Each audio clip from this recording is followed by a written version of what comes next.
Alright, so I'm back, and today by request, we are going to take a look at the Generations Blurr.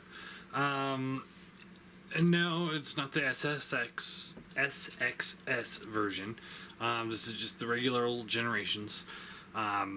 Really, there's two different blurs out there. One, the SXS version is more in tune with MP scale, I believe. Whereas he's much more of a classic scale. Apparently. And he looks pretty nice in this mode, except he's got a ton of kibble. So let's talk about accessories. Actually, first off, I got a brand new microphone for the camera, but unfortunately, nowhere on the package did it say batteries not included, or did it say batteries required. So I don't have a battery for it, and I tore everything I have apart, and everything I have is AA, and it requires a AAA. And I know I have piles of AAA somewhere, but I have no idea where they are. So I'm going to run to the store after I do this video, and we will try it out with the next video. Anyway, so here he is in his robot mode. He's supposed to come with a long sniper rifle. Unfortunately, I got mine from a thrift store for really cheap, so it did not have that. But he did come with these little pistols. And for being a thrift store find, he's actually a pretty good condition figure, aside from the sniper rifle. So you just plug these into his hand, and there you go. Pretty nice pistols. I do like them. I reviewed this guy before. I liked him then, and I still like the pistols now. Sniper rifle's decent. I'm not a huge fan of it, personally. And then they can just holster right here, and they snap in there pretty good. They don't just... Oh, that one does. Oh, no, there it goes. Yay! They used to hold pretty in there pretty good. Well, this one keeps falling out, and that one starts falling out. Alright. Okay, well, I lied.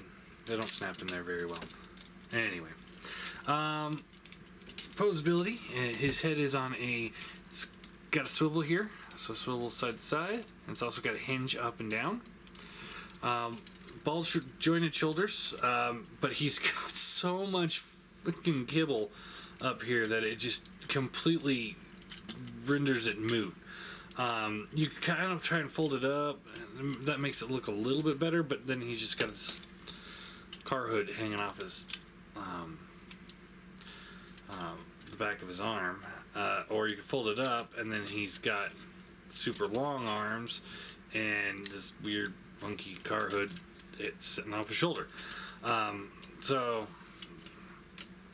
when you're looking at it from here, he looks fine. From here, I hate it. It's just too much car just hanging off in a weird angle. Same with the car doors here. They just kind of hang off to the side. Now for drift, because this was a drift mold too, it worked pretty well because those turned into his sheaths for his little daggers, and then he had the big sword that would go on the back. That kind of worked a lot better than this one, but yeah, I have problems with the amount of kibble on this thing. There's so much. Anyway, shoulders, ball joints, bicep swivel, double bend elbow. Hands can swivel in and out because they're on a ball joint right in there, so they can also rotate all the way around. Nothing at the waist. Hips are on ball joints. There's a thigh swivel, bends at the knee, and due to transformation, there's a little bit of a foot pivot. But yeah, like I said, he looks really nice right here. Turn him over like that, and he stops looking so nice. To transform him, what you want to do is first off, come under here, pull these windows here out, and pull this out. And I actually have already recorded most of this video today, But I had to scrap the whole thing because, one, I have to do it in one shot because I don't have the right editing software. And two, he has so many clearance issues, I had to stop the video because it just was not working right. So hopefully it works better this time. You fold up the arms, and they just kind of snap into place. There's this little tiny tab right here that'll plug into there. You can't see it happening, but just take my word for it. Once you get it up there, you'll know it's in the right spot. Pull this piece here down, like so. Just kind of keep that out of the way. These will come up here like this, and then rotate up. Rotate up. Then you can pull this panel here in, and in, and those will snap together, just like so. Alright, now you want to take the foot and you fold this down, like so, and like so. Alright, and then you plug the legs together, just like that. This whole set assembly here will fold up and go underneath this hood piece here.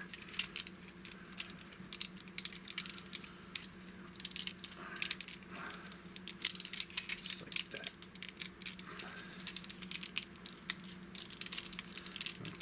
This is where the clearance issues start really coming into play. It starts getting really annoying. You take the doors here and they will fold up back here and just kind of tab into place. See, this is where I started getting really frustrated and just scrapped the whole last video. Oh, oh my god. This just came right off. Alright, we're gonna try. We're gonna keep going. We're gonna keep going.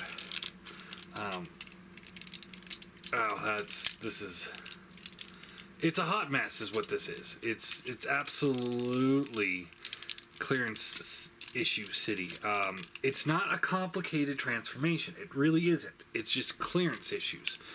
All day long clearance issues with this thing. So you fold this up and you can see like this is getting caught up because there's a piece here that's catching the door. There's a piece here that catches the handle here. And it's like, well, what am I supposed to fucking do? There we go. Let's try it now. You guys heard that snap? Maybe something snapped into place. And kinda. See, and it won't go into place because this windshield, there we go. Just like that.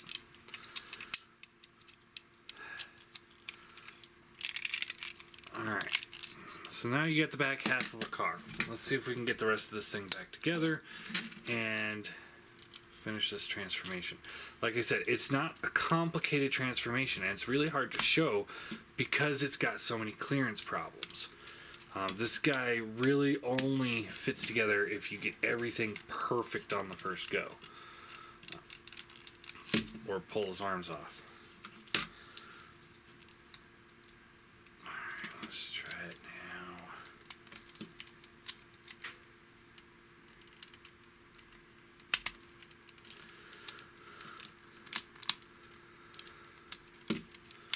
Alright.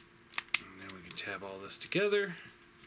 And we are done. All right. So there he is. Rolls very well. Nice and smooth. He looks like a great car. Very smooth. I mean, yeah, you get the panel lines, but you're going to get them with the transformer no matter what you do. And it looks slick. Not quite G1 Blur, but a nice updated, with more of a modern style car. So it is pretty nice. See, that's the thing about this figure. It's like, I like the car mode. I like the robot mode when you're looking at the front. I don't like the transformation, and I don't like the all the car kibble in robot mode. So it's kind of like almost a 50-50 thing. It's like, this looks nice. I like this. And like I said, the robot mode's looking straight on looks great, but getting it there is another problem. So to transform it back, because there's nothing else to show off here, you want to just kind of loosen everything up here a little bit. Alright, now take these panels here and they will double fold up. Double fold up. Okay. And then take these panels here off, and then these windows will fold up. Okay. Take the feet here. This will fold down like so. Like I said, it's not complicated. It's just going into car mode, there's some clearance problems. Fold the feet up. Just like so.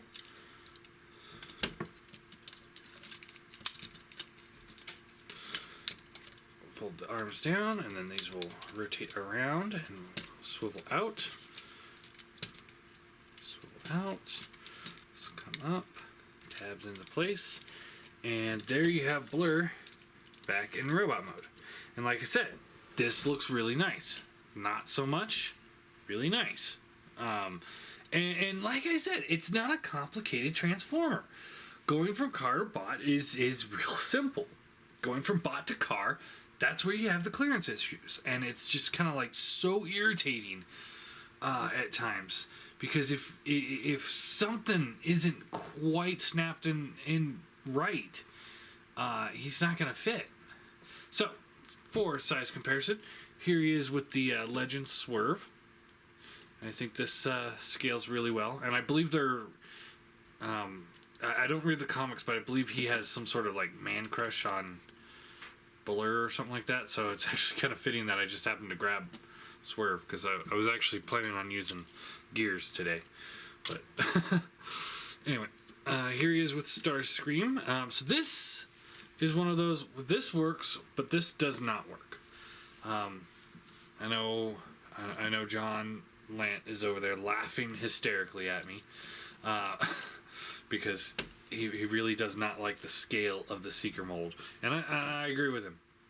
You know, I mean, they need to be bigger, and I can almost, you know, forgive it for being, you know, just a little bit, you know, under or something like that. But this is pretty severe. This is pretty bad. Luckily, they don't go on the same shelf, so I don't have a problem with it. So it scales pretty well with the Legends figures, not so much with the Deluxe Seeker. And then here he is with the Voyager Prime, who's full head taller. So that's actually works pretty well. And the Leader Jetfire, again, that looks pretty good. I like this scale. I wish my Seekers were about this big, but you know, what can you do? Can't win them all. You can go back to iGear Seekers, but they're too big. It's just too big for what I was going for. And then, just because, grab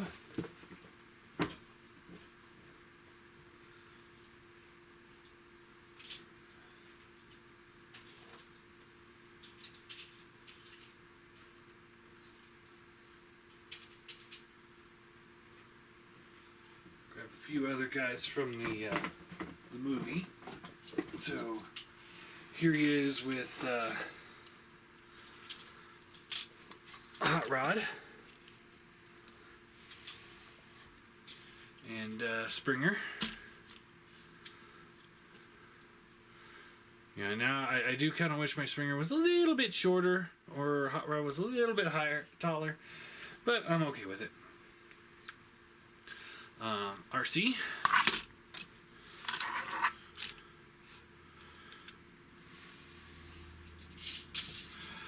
Retgar. I might be looking into getting the DX9 Retgar, because Retgar should be about the size of a Leader figure.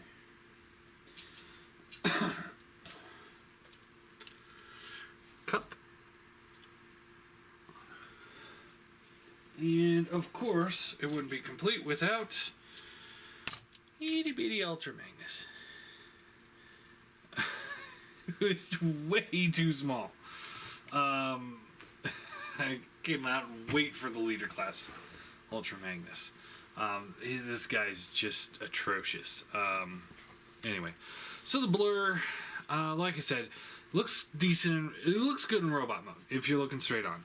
He looks good, great in car mode. That's actually probably now my favorite mode for him is that car mode. I think it looks gorgeous. For the rest of the vehicle mode, or robot mode, and for the transformation from robot to car is such a hot mess that I cannot stand it. So I'm gonna give him a 6 out of 10. I still think he does an admirable job as a Blur, and I'm still very happy with him. He fits very well in my collection. Now, I'm not a huge Blur fan. As a matter of fact, outside of the original movie, I could give two shits and a fuck about him. I mean, seriously, watched season 3 of the Transformers. When he teams up with Wheelie, it's just like the most annoying crap you will ever see in your life. Because it's very apparent that they couldn't get the guy that played Blur in the movie to star in the regular show. And that guy could talk really fast, and that's awesome. I really enjoyed it. But in the show, all he does is repeat whatever he's saying. Oh no, oh no, oh no, oh no, oh no, oh no, oh no, no, no. That's just annoying. That's not talking fast. That's just repeating yourself really fast. And then he's hanging out with Wheelie, who is absolutely the most annoying character in the show. And you put those two together, and you're sitting there like, oh my god, shut up. And it just gets absolutely ridiculous. So no, Blur is not one of my favorite characters. He is a necessity character for me. RC is a necessity character for me. Wreck-Gar is a necessity figure for me. Springer, Ultra Magnus, Hot Rod, and Cup are the ones that I actually like the most out of the set. RC really didn't do much in the cartoon, like ever. And Wreck-Gar I just kind of found annoying too. But that's just me. I'm kind of rambling now. But yeah, Springer, Hot Rod, Ultra Magnus, and Cup. Those guys not only did a great job in the movie, but they continued to do a good job in the regular show. Whereas the rest of them didn't fare so well. So yeah, there you go. There is my Generations Blur. 6 out of 10. He's good. If you get a Classics collection, you gotta have a Blur. And it might as well be this guy, because there is 0 options out there outside of him. Absolutely no Blurs out there. There's the animated Blur, which I guess some people are getting away with. But the aesthetics of that just I can't buy into that. So yeah, there you go. Generations Blur.